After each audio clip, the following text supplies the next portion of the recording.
Well, let's stay in the NFT space. And as the US Treasury Department warns that NFTs may become a tool for money laundering, will it slow down the industry? Well, that appears unlikely, particularly given Australia is powering ahead with its own projects. And the latest is Salty Pirate Crew, whose 300 NFT collection sold out in a matter of hours. To take us through it is founder Barrett Ovens. Barrett, terrific to talk with you this afternoon. Thanks for joining us. All right, let's just get a bit of background on your story. I'm intrigued how you got into this because you're the co-founder of Space now. That's very much in real estate. So how did you get into that virtual estate, I guess, in the metaverse? Well, I've been in tech for a while, and when I see opportunities like NFTs, I jumped immediately at it. I've been working in space now for the last 5 years, and when I saw NFTs and the digital ownership, I saw blockchain technology, I saw the gamify and pay-to-earn markets. It just made so much sense to me, and it brought back that nostalgia from being really young and playing some of those games that I played. And I did a really deep dive into the market and put a team together and executed what we've done over the last 6 months. Okay, so you came up with the Salty Pirate Crew. Tell us then how you came up, what the idea of that was, and what you're setting out to achieve there. Yeah, so great question. So Salty Pirate Crew originally we came up with the idea by looking at the market and seeing where there was a bit of a gap in the market. And by assessing the market, what we did see that there was a lot of animal profile pictures, there's a lot of apes, there's a lot of monkeys.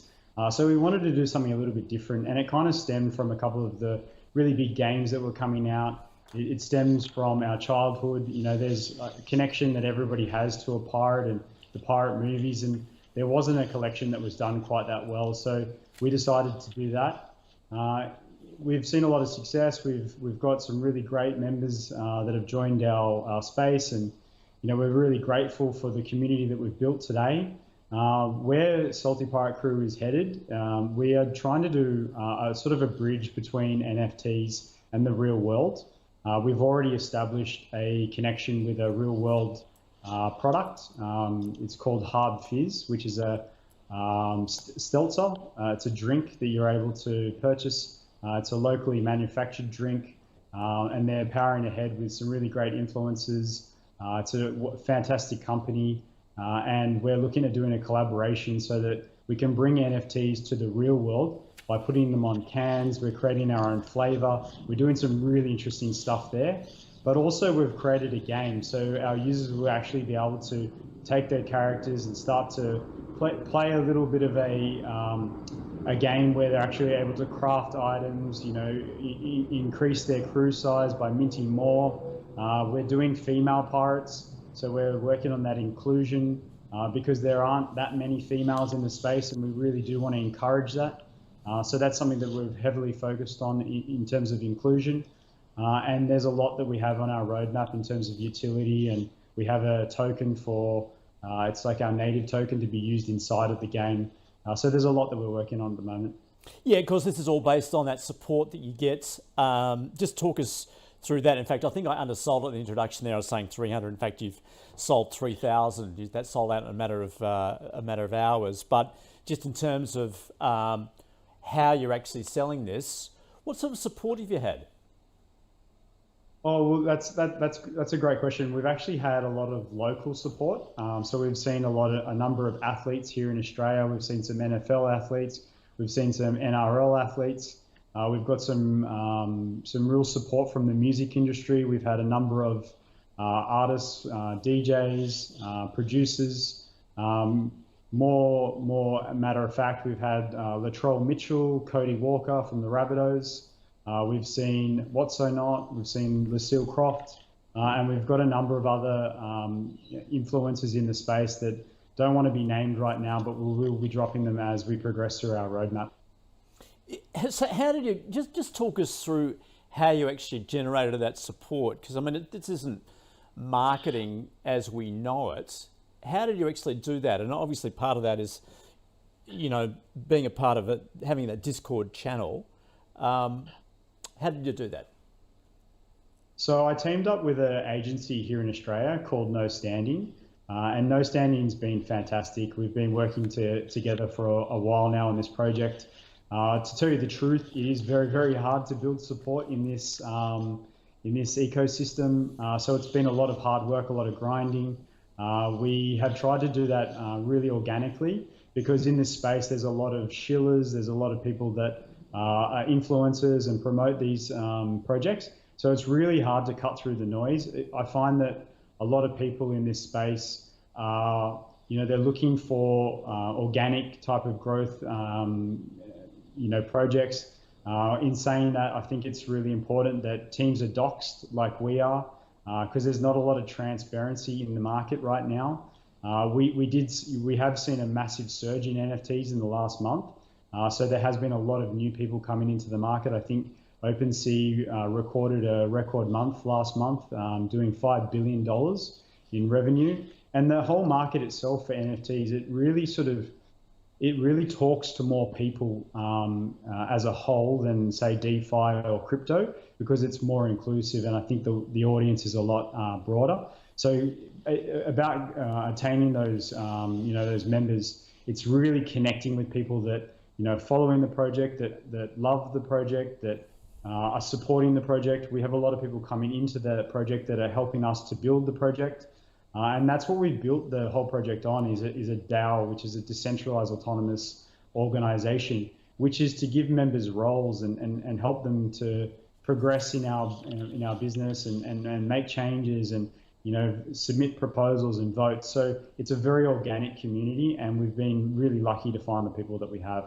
Yeah, interesting there. You talk about that transparency. So that's part of it. Then obviously you putting your name and face to this. And you go to that DAO, which you say is all about the members involved. That's what makes the DAO, obviously. But you're not going down another route where you're talking about where you have those influencers and the bots that automatically generate that support.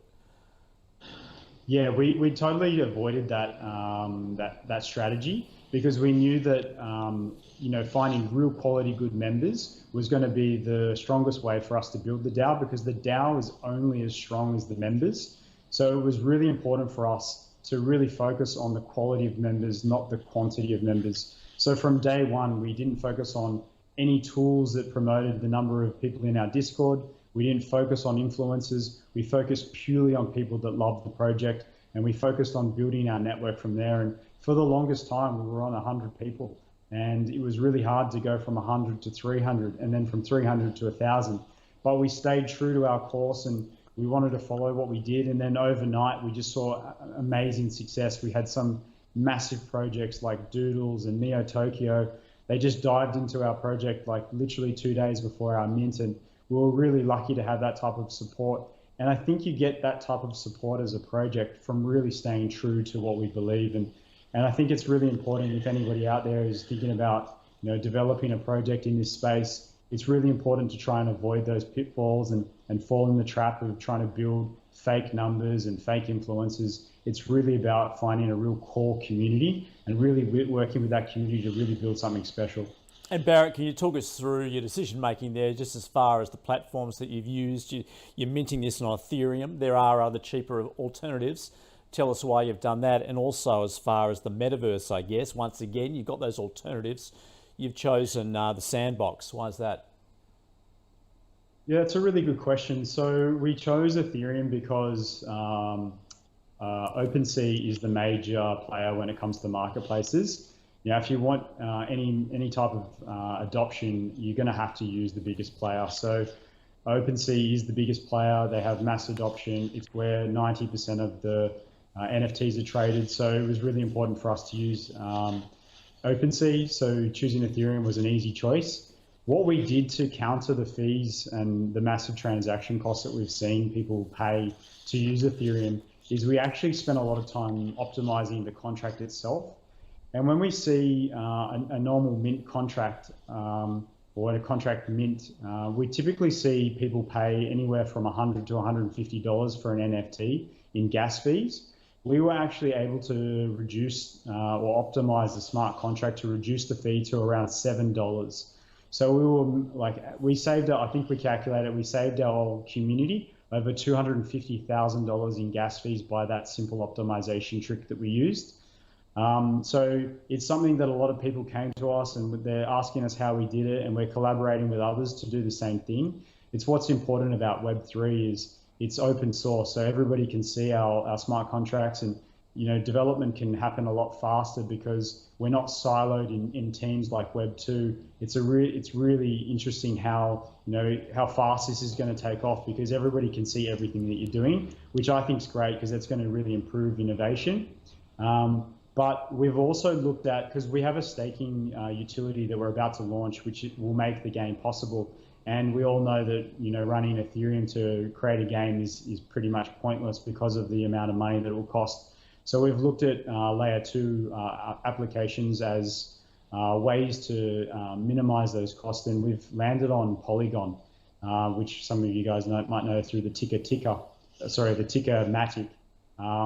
We're working with Polygon as a layer 2 solution to bridge and have our NFTs move across to that layer 2, so that anybody that plays our game is pretty much going to cost cents to the dollar every time they interact with the smart contract.